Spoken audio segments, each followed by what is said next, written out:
Hello दोस्तों। आज का हमारा टॉपिक है हाइड्रोकार्बन। और हाइड्रोकार्बन में हम लोग पिछली दो रिएक्शन पढ़ चुके हैं। वो पहली हमारी रिएक्शन थी सबेटियर सेंडर रिडक्शन और दूसरी थी वुर्जी रिएक्शन। और आज हम लोग तीसरी पढ़ेंगे डी कार्बोक्सिलेशन। देखिए, अभी तक हम लोग दो रिएक्शन पढ़े हैं, वो भी पढ़े हैं प्रिपरेशन ऑफ अल्केन। क्या पढ़े हैं? प्रिपरेशन ऑफ अल्केन की। हमने देखा कि सबेटियर सेंडर रिडक्शन से भी हम लोग अल्केन का फॉर्मेशन कर सकते थे, लेकिन यहाँ पे मीथेन का फॉर्मेशन नहीं कर सकते हैं। फिर उसके बाद हमने वुड रिएक्शन पढ़ी, वहाँ पे भी हमने देखा कि हम लोग यहाँ पे अल्केन का फॉर्मेशन करते हैं, यहाँ पे भी मीथेन का फॉर्मेशन नहीं कर सकते हैं। लेकिन जो हमारा डीकार्बोक्सिलेशन है, यहाँ पे भी हम लोग अल्केन का ही फॉर्मेशन पढ़ेंगे। ठीक है, तो चलिए वन बाई वन हम लोग पढ़ते हैं। तो हम लोग सेवेटियर सेंडर रिडक्शन, वुड रिएक्शन और डीकार्बोक्सिलेशन आज हमें पढ़ना है। हम आपको बताना चाहेंगे कि डीकार्बोक्सिलेशन का मतलब क्या होता है। डीकार्बोक्सिलेशन का मतलब होता है removal of carbon dioxide gas. ठीक है, रिमूवल ऑफ CO2 क्या होता है? Removal of CO2। चलिए, फिर आज का हमारा टॉपिक है डीकार्बोक्सिलेशन। आप हेडिंग डाल लीजिए डीकार्बोक्सिलेशन। ठीक है, ठीक। आज ये पहली रिएक्शन हम लोग पढ़ चुके हैं, दूसरी पढ़ चुके हैं, आज हमारी तीसरी है डीकार्बोक्सिलेशन। इसका मतलब होता है रिमूवल ऑफ CO2। चलिए हेडिंग डालिए डीकार्बोक्सिलेशन। हमारी हेडिंग है डीकार्बोक्सिलेशन। ठीक है,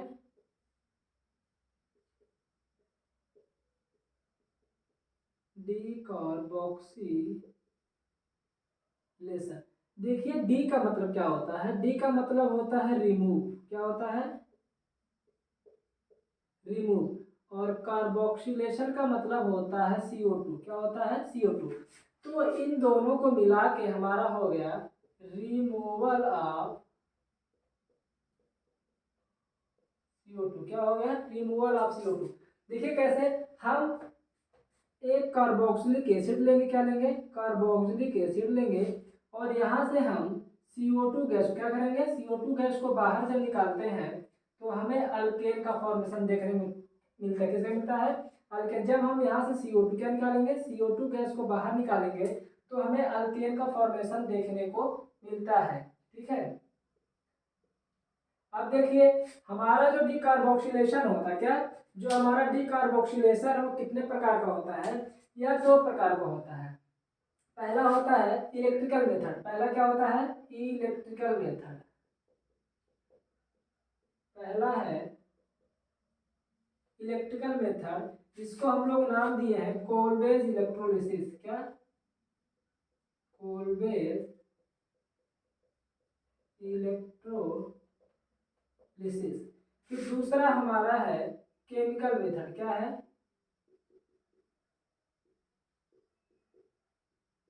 केमिकल मेथड। इसका नाम है सोडा लाइम प्रोसेस। क्या है? Soda lime process. देखिए, हमने कहा कि भैया आज का हमारा टॉपिक है डीकार्बोक्सिलेशन। डीकार्बोक्सिलेशन का मतलब होता है रिमूवल ऑफ CO2। हमने देखा कि भैया हम एक कार्बोक्सिलिक एसिड लेंगे, जिससे हम CO2 का रिमूवल कराएंगे तो हमें क्या मिल जाता है? अल्केन। तो हमने कहा कि भैया डीकार्बोक्सिलेशन जो होता है वो दो प्रकार का होता है। एक होता है इलेक्ट्रिकल मेथड, जिसका नाम है कोलबेज इलेक्ट्रोलिसिस प्रोसेस। फिर दूसरा हमारा है केमिकल मेथड, जिसका नाम है सोडा लाइम प्रोसेस। ठीक है, लेकिन आज हम केवल एक पढ़ने वाले हैं, वो है हमारा कोलबेज इलेक्ट्रोलिसिस। क्या है? कोलबेज इलेक्ट्रोलिसिस। चलिए इसको नोट कर लीजिए, फिर हम लोग फटाक से अपने इलेक्ट्रिकल मेथड पर चलते हैं। ठीक है, इलेक्ट्रिकल मेथड पे हम लोग चलते हैं। ठीक है, हो गया। चलिए, अब हमारा टॉपिक है इलेक्ट्रिकल मेथड। चलिए हेडिंग डालिए इलेक्ट्रिकल मेथड। आखिर इलेक्ट्रिकल मेथड होता क्या है? ठीक है, तो देखिए क्या होता है इलेक्ट्रिकल मेथड में। हेडिंग डालिए इलेक्ट्रिकल मेथड। पहला हमारा टॉपिक है इलेक्ट्रिकल मेथड।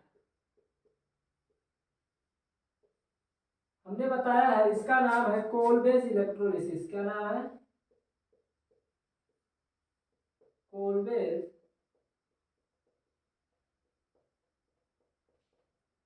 इलेक्ट्रोलिसिस। देखिए, कोलबेज इलेक्ट्रोलिसिस क्या होता है?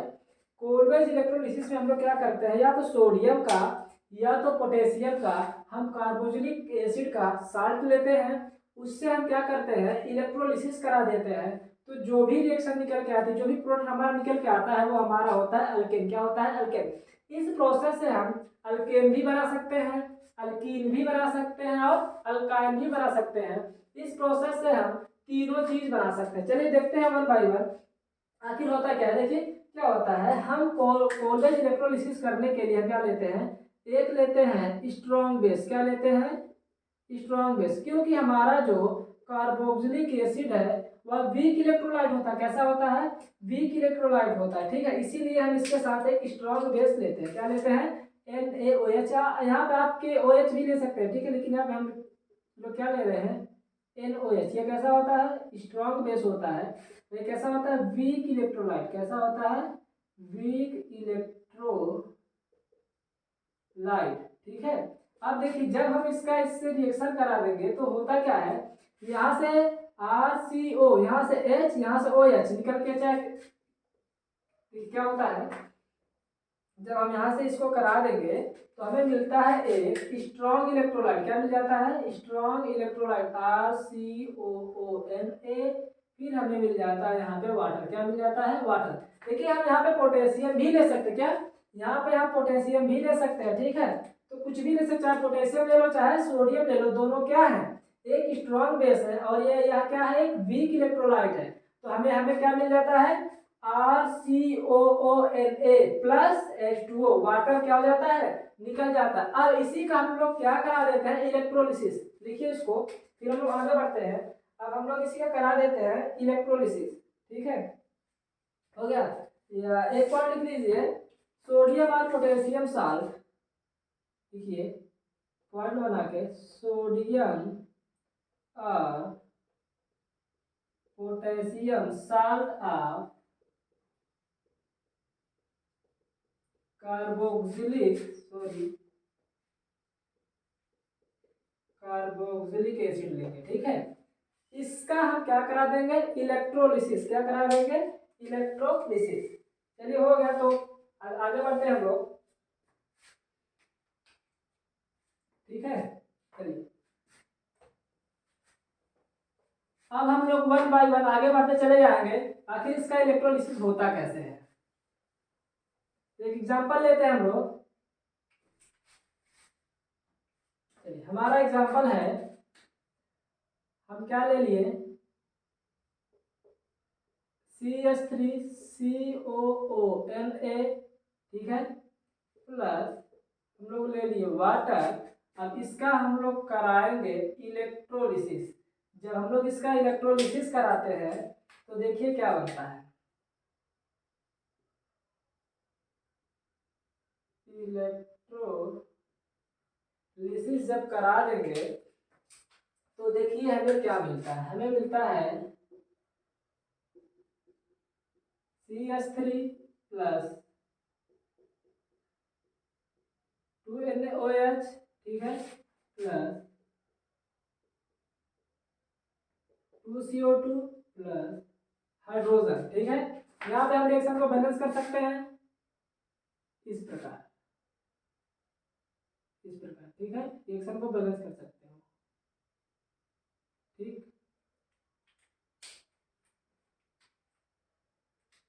चलिए फिर हम लोग, ये हो गया। देखिए हमने क्या लिया है, हमने लिया है एक हमने लिया CH3COONA प्लस 2H2O। ये रिएक्शन बैलेंस है, ठीक है। फिर हमें क्या मिल गया है, सिमेट्रिकल अल्केन। क्या मिला हमें, सिमेट्रिकल अल्केन मिल गया है। फिर हमें 2NOH मिल गया है। फिर हमें 2 मोल ऑफ CO2 मिल गया। फिर हमें क्या मिल गया, हाइड्रोजन गैस मिल गई है। तो ये होता है पूरा इलेक्ट्रोलिसिस। किसका होता है, कोलबेस इलेक्ट्रोलिसिस मेथड। ये क्या है, यह एक इलेक्ट्रिकल मेथड है जिससे हम अल्केन को आसानी से प्राप्त कर सकते हैं। इसको नोट करिए, फिर हम लोग इसके मैकेनिज्म की तरफ बढ़ते हैं, ठीक है। चलिए इसका मैकेनिज्म हम लोग करते हैं, आखिर इसका मैकेनिज्म है क्या, इसको नोट कर लीजिए। हो गया, ठीक। चलिए अब देखिए इसका मैकेनिज्म हम लोग देखते हैं, आखिर इसका मैकेनिज्म है क्या। देखिए मैकेनिज्म को ध्यान से देखिएगा। इसी मैकेनिज्म, अगर जिसको मैकेनिज्म अगर जिसको नहीं देखना हो इस वीडियो को स्किप कर सकता है, ठीक है। बस उतना ही था वो। अब हम लोग पढ़ते हैं मैकेनिक। देखिए हमने क्या लिया था, हमने लिया था RCOONA, हमने क्या लिया था RCOONA, ठीक। अब देखिए जब हम लोग RCOONA को तोड़ेंगे, जैसे मान लीजिए हमारा ये रिएक्शन था, चलिए एक बार हम देख लेते हैं। हमारी ये रिएक्शन थी, वाटर थी, ठीक। अब हम लोग इसका कराते हैं इलेक्ट्रोलिसिस। क्या कराते हैं, इलेक्ट्रोलिसिस करा देते हैं। तो यहाँ पे हमें क्या मिलता है, अल्कीन मिलती है, 2NOH मिलता है, फिर हमें मिलता है यहाँ पे 2 मोल ऑफ CO2 मिलती है, फिर हमें यहाँ पे मिलती है हाइड्रोजन गैस। अब हम लोग इसका मैकेनिज्म देखेंगे, मैकेनिज्म एट एनोड, ठीक है, मैकेनिज्म एट एनोड। एनोड का मतलब होता है पॉजिटिव चार्ज। क्या होता है, पॉजिटिव चार्ज, ठीक। अब हम पॉजिटिव चार्ज पे देखेंगे, इसका मतलब होता है ऑक्सीडेशन, ठीक। इसका मतलब होता है लॉस ऑफ इलेक्ट्रॉन, ठीक। अब देखिए एनोड में हम लोग क्या देखते हैं, जैसे हमारा ये था RCOONA, जब हम लोग इसको ब्रेक करेंगे तो ये टूटेगा RCOO माइनस में और Na प्लस में। इसका मतलब यहाँ पे RCOO माइनस सोडियम का इलेक्ट्रॉन क्या कर देता है, ले लेता है, ठीक है। जब ये सोडियम का इलेक्ट्रॉन ले लेता है तो इसके पास आ जाता है निगेटिव चार्ज। क्या आ जाता है, निगेटिव चार्ज। निगेटिव चार्ज जब इस पर आ जाता है तो ये अपने चार्ज को क्या करता है, ये अपने चार्ज को हटाना चाहता है ताकि ये भाई स्टेबल बना रहे। तो ये अपने चार्ज को हटाने के लिए क्या करता है, देखिए ये वहां से अपने चार्ज को हटाने के लिए, ठीक है, ये अपने चार्ज को हटाने के लिए क्या करते हैं, अपना इलेक्ट्रॉन, क्योंकि इसके पास एक सोडियम का था इलेक्ट्रॉन, इसने सोडियम का इलेक्ट्रॉन लिया था, ये क्या करते हैं, अपना इलेक्ट्रॉन क्या करते हैं, रिलीज कर देते हैं, ठीक है। मतलब तब यहाँ पे बन जाता है RCOO फ्री रेडिकल, ठीक है, क्योंकि इस पर एक इलेक्ट्रॉन से फ्री रेडिकल फैलाएगा। फिर यहाँ पे इन्होंने अपना एक इलेक्ट्रॉन क्या कर दिया, लॉस कर दिया, मतलब अपना वो इलेक्ट्रॉन जहां से जिसको जिसका लिया था वहीं पे वो छोड़ दिया। इसको नोट कर लीजिए, फिर हम लोग आगे बढ़ता है इसके आगे होता क्या है, ठीक है। चलिए ऊपर वाला रख कर दें, ठीक। चलिए देखिए होता क्या है, जब इसने अपना इलेक्ट्रॉन लॉस कर दिया, ठीक है, जब इसने अपना इलेक्ट्रॉन लॉस कर दिया तो देखिए होता क्या है, तो जो ये अल्केन होता है, ठीक है, जो अल्केन होता है ये क्या करता है, ठीक, ये क्या होता है, अब यहाँ पे क्या होता है, ठीक है। अब देखिए अब ये टूटेगा कैसे, अब यहाँ पे होती है होमोलिसिस। क्या होती है, होमोलिसिस। ये अपना इलेक्ट्रॉन लेके चला जाएगा और ये अपना इलेक्ट्रॉन लेके चला जाएगा।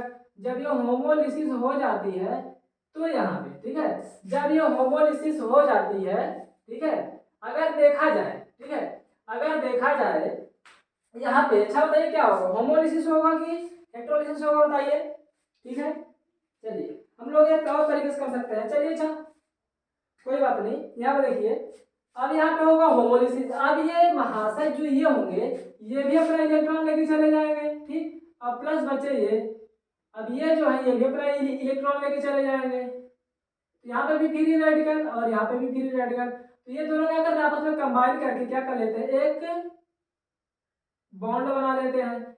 एक बॉन्ड जब बना लेते हैं तो ये बन जाते हैं CO2। क्या हो जाता है, CO2। अब देखिए जब ये CO2 बन जाता है, अब बचा ये रेडिकल, ठीक। अब दो रेडिकल आपस में मिलके, दो रेडिकल आपस में मिलके एक अल्केन का फॉर्मेशन कर लेते हैं। क्या, एक अल्केन का फॉर्मेशन। हमें हम लोग को पता है कि जब दो दो फ्री रेडिकल, जब दो फ्री रेडिकल आपस में मिलते हैं तो वो एक, मतलब वो कोई एक मॉलिक्यूल बनाएंगे, चाहे अल्केन हो चाहे अल्कीन चाहे अल्काइन हो, लेकिन यहाँ पे क्या बना, एक अल्केन का फॉर्मेशन कर रहे हैं। यहाँ तक लिख लीजिए।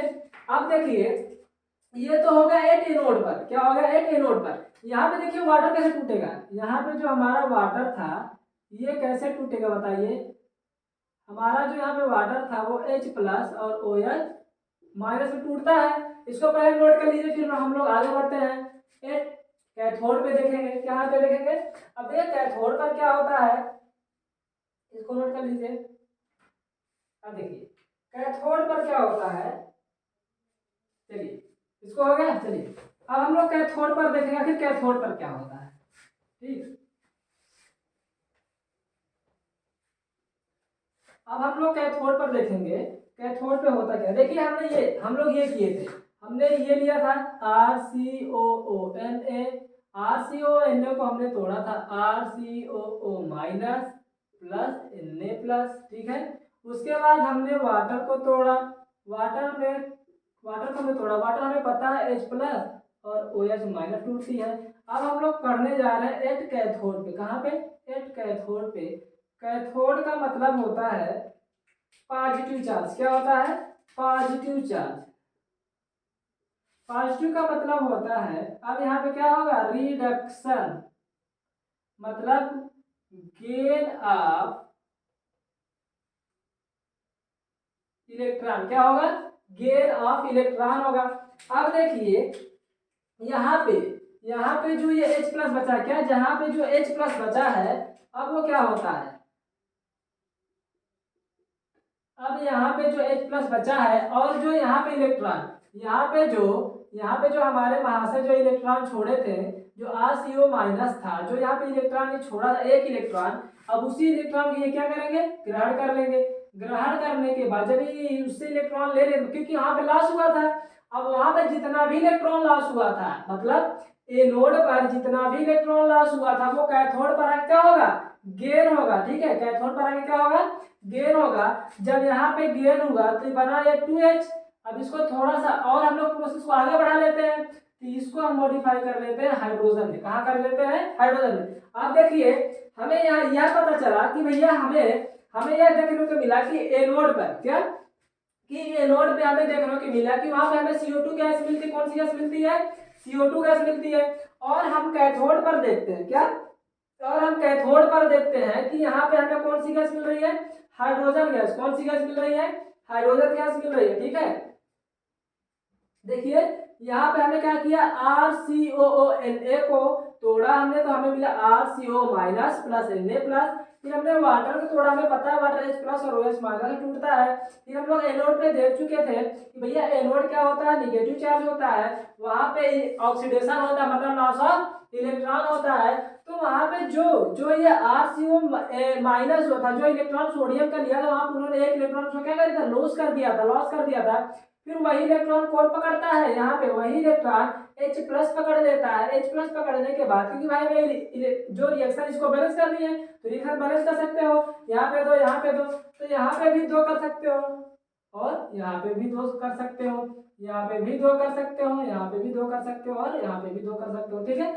अब देखिए क्या होता है, जो यहाँ पे इलेक्ट्रॉन जो लॉस हुआ था, ठीक है, जो इलेक्ट्रॉन यहाँ पे लॉस हुआ था, अब यहाँ पे क्या हो गया है? गेन हो गया है। यही है हमारा पूरा मैकेनिज्म। अब देखिए, अब हमें हाइड्रोजन मिल गया, CO2 मिल गया, अल्केन मिल गया। अब हमें 2NaOH देखो यहाँ से मिल जाएगा, ठीक है। अब यहाँ से हमें क्या मिल गया? 2NaOH। ये हमारी पूरी मैकेनिज्म हो गई। इस मैकेनिज्म को आप अच्छी तरीके से समझ लीजिए कि कहाँ से हमारा इलेक्ट्रॉन आया है और कहाँ पे हमें कौन सी गैस प्राप्त होती है। हम आपको बता चुके हैं कि भैया एनोड पे जो होता है CO2 गैस मिलती है, और कैथोड पर जो होता है वहां हमें हाइड्रोजन गैस मिलती है। एनोड पे हमने देखा वहां पे ऑक्सीडेशन हो रहा है, मतलब लॉस ऑफ इलेक्ट्रॉन हो रहा है। लेकिन हमने देखा जो इलेक्ट्रॉन वहां पे लॉस हुए हैं, वही इलेक्ट्रॉन कैथोड पे आके गेन हो रहे हैं। क्या हो रहा है? वही इलेक्ट्रॉन कैथोड पे क्या हो रहा है? गेन हो रहे हैं। चलिए हम अब एग्जांपल की तरफ बढ़ते हैं, फिर हमारे पास एग्जांपल कौन कौन से हैं, ठीक है। तो हम पहले से 3-4 पॉइंट लिखा दे रहे हैं, आखिर इसमें मेन पॉइंट क्या है, ठीक है। इसमें मेन पॉइंट लिख लीजिए, इसमें पॉइंट क्या है, ठीक। इसको रब कर दें। चलिए अब हम लोग इसके मेन पॉइंट पढ़ लेते हैं, आखिर इसमें हो क्या रहा है। देखिए हमें यहाँ पे देखने को मिला है कि यहाँ पे नंबर ऑफ चेन भी बढ़ रही है, नंबर ऑफ कार्बन चेन भी बढ़ रही है, और यहाँ पे हम लोग कभी भी मीथेन को नहीं बना सकते, ठीक है। यहाँ पे कभी भी, चलिए पॉइंट डालिए, चलिए पॉइंट डालते हैं पहला। देखिए यहाँ पे डू नॉट, मतलब methane gas CH4 can not be prepared from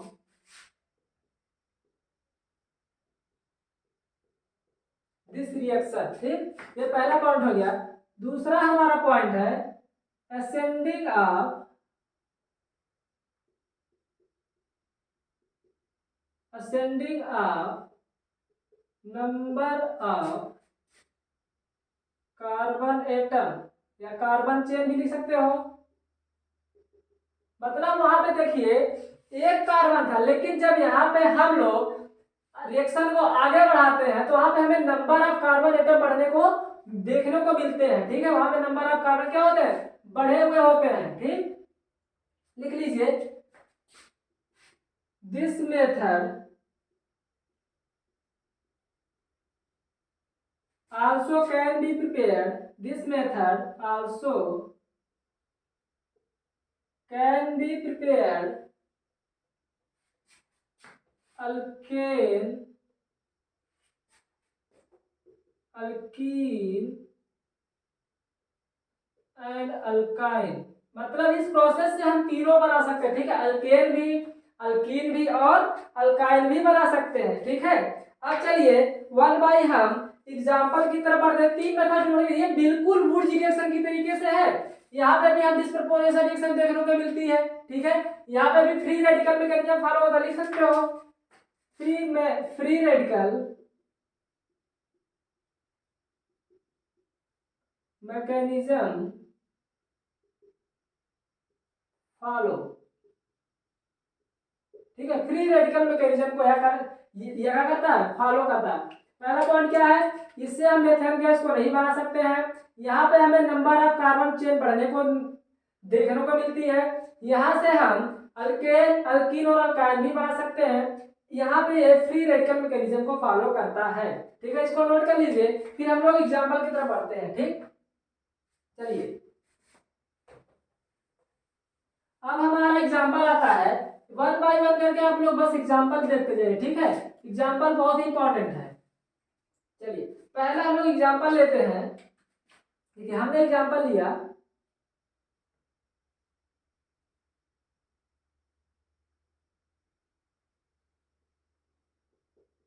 ये अब इसमें हम लोग कराते हैं इलेक्ट्रोलिसिस। क्या करा देते हैं, ऐसे कर लीजिए, प्लस वाटर, फिर हम लोग इसमें करा देते हैं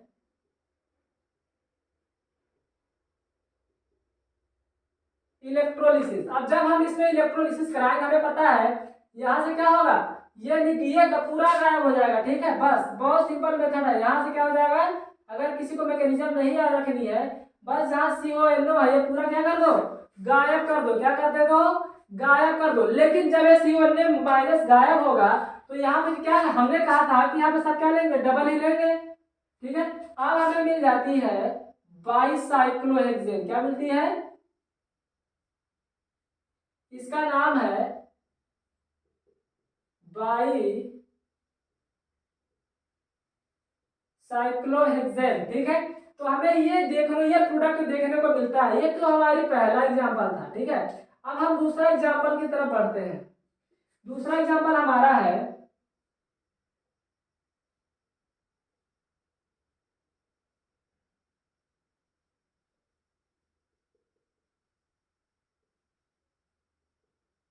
ये अब यहाँ पे भी हम लोग क्या करा देते हैं, इलेक्ट्रोलिसिस। क्या करा देते हैं, इलेक्ट्रोलिसिस जब करा देंगे, यहाँ से ये गायब हो जाएगा, यहाँ से ये गायब हो जाएगा। जब यहाँ से ये दोनों गायब हो जाएंगे तब हमें मिलता है साइक्लोहेक्सीन। क्या मिलता है, साइक्लोहेक्सीन। अब देखिए यहाँ पे हमें अल्काइन मिला कि नहीं मिला, यहाँ पे हमें अल्केन मिला, यहाँ पे अल्काइन मिला, लेकिन इसको हम लोग बोलते हैं इंट्रा मॉलिक्यूलर कोलबेस।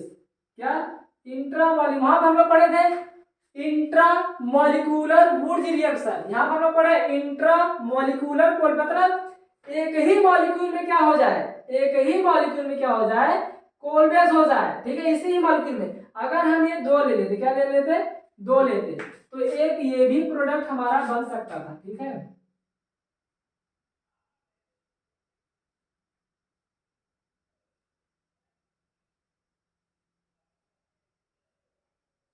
एक ये भी प्रोडक्ट हमारा बन सकता था अगर हम इसको क्या कर लेते, दो ले लेते। ठीक है, तो देखिए इसका क्या नाम है, देखिए इसका नाम है बाईसाइक्लो। क्या नाम है इसका?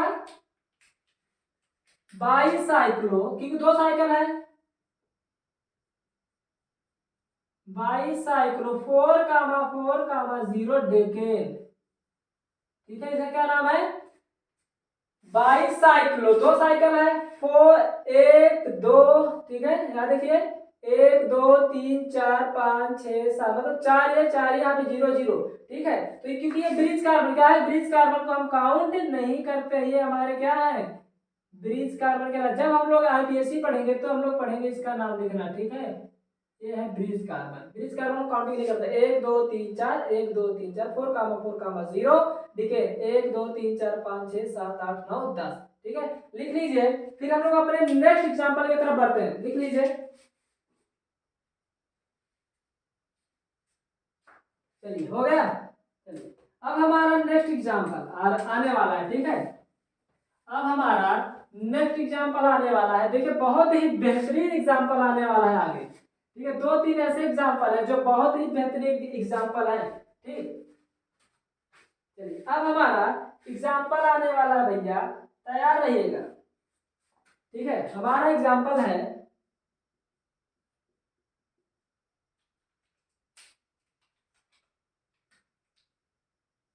चलिए हमने ले लिया CH2 CH2COO Na CH2COO Na। अब देखो यहां से इसको तोड़ दोगे, यहां से इसको तोड़ दोगे। ठीक है, अब हम इसमें करा देते हैं इलेक्ट्रोलिसिस। क्या करा देते हैं? इलेक्ट्रोलिसिस। इलेक्ट्रोलिसिस जब हम कराएंगे CH2 CH2 CH2, अब जब यहां से, अब जब देखिए जब यहां से ये दोनों हट जाएंगे, ठीक है, तो यहाँ पे एक बॉन्ड का, नए बॉन्ड का फॉर्मेशन होगा जिसका नाम है साइक्लोप्रोपेन। क्या नाम है? क्योंकि ये एक साइकिल बन गई। देखिए इसको ऐसे भी आप बना सकते हैं। ठीक,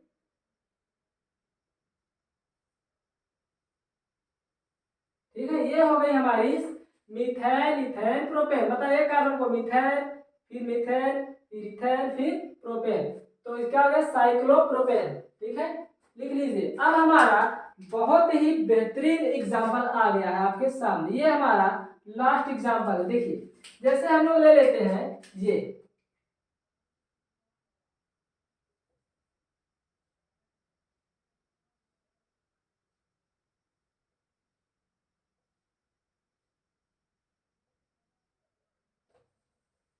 चलिए ये हो गया हमारा एग्जांपल।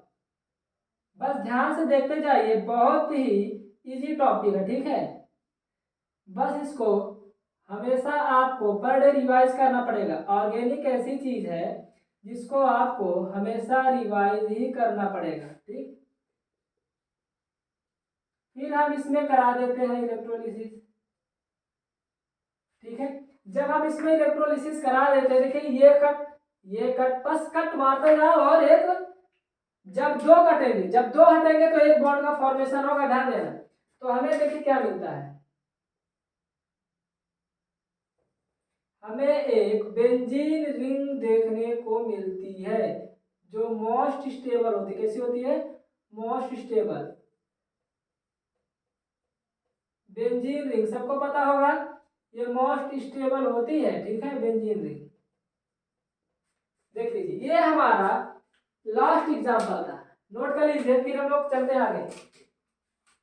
देखिए कि हमने हमने क्या पढ़ा, हमने पढ़ा भैया कि डीकार्बोक्सिलेशन आखिर होता क्या। हमने कहा कि डीकार्बोक्सिलेशन हम उसे कहेंगे जिसमें रिमूवल ऑफ CO2 होगा। हमने कहा डीकार्बोक्सिलेशन दो प्रकार का होता है, एक होता है इलेक्ट्रिकल मेथड और एक होता है केमिकल मेथड। इलेक्ट्रिकल मेथड हमारा था, बताइए इलेक्ट्रिकल मेथड हमारा क्या था? कोलबेज इलेक्ट्रोलिसिस। क्या था? कोलबेज इलेक्ट्रोलिसिस। और दूसरा हमारा था सोडा लाइम।